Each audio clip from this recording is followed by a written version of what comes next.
Top of the morning, top of the afternoon, top of the evening. Welcome to Book to Not Bother. I am your host, B. Eddie.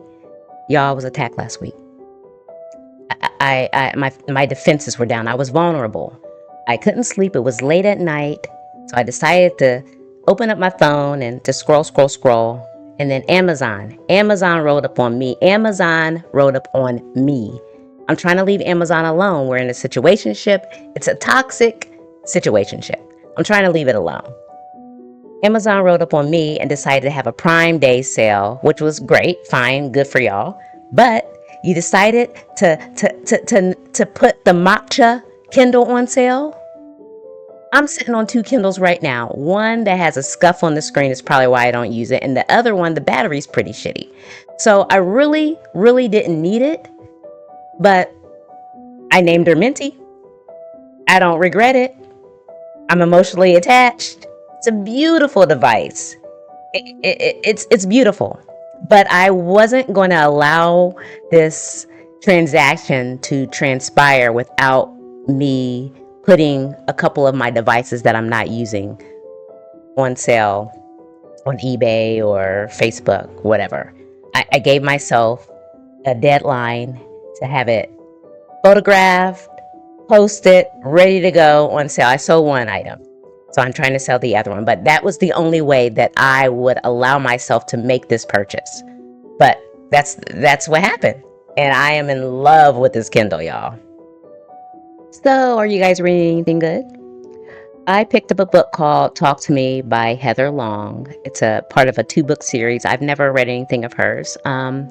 We are presented with a woman named Patch, who's an underground switchboard operator for questionable jobs. She has clients, she has her regulars. She's the eye in the sky for them. She's the hand behind the scenes through surveillance feeds, through digital manipulation. She becomes their lifeline.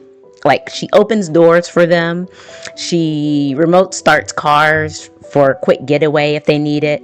She guides them through just her voice only. They don't even know what she looks like. She's everything for them until suddenly she isn't there. She isn't reachable, which was very, very, very unusual. So we're presented with 3 of her clients, McQuad, Locke, and Remington. Before I continue, I have to divulge that the author did include a forward address directly to us, the readers. In it, it mentions that all 3 of the romantic heroes are a match for Patch in their own ways. And in this book, there isn't going to be a choice made. This book is more of a journey of discovery for Patch and for the gentleman.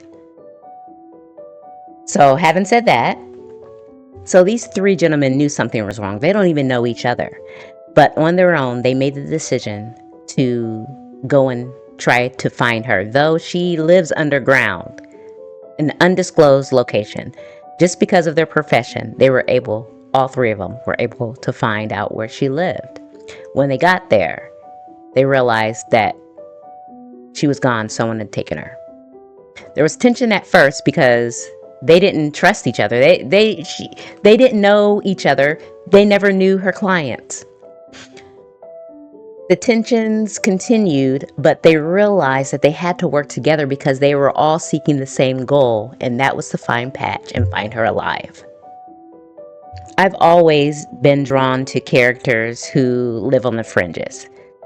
Like, you move through the world unnoticed in plain sight. Like, that kind of quiet existence, it just speaks to me. All right, here's the deal. Here's the skinny. I felt like the writing was strong, but the characters were forgettable. I felt like it lost a lot of momentum in certain places where there was room for something tasty. It's supposed to be romance. We were missing that emotional and intensity that we needed in certain scenes. I was hoping for more of a build-up, chemistry, more teasing.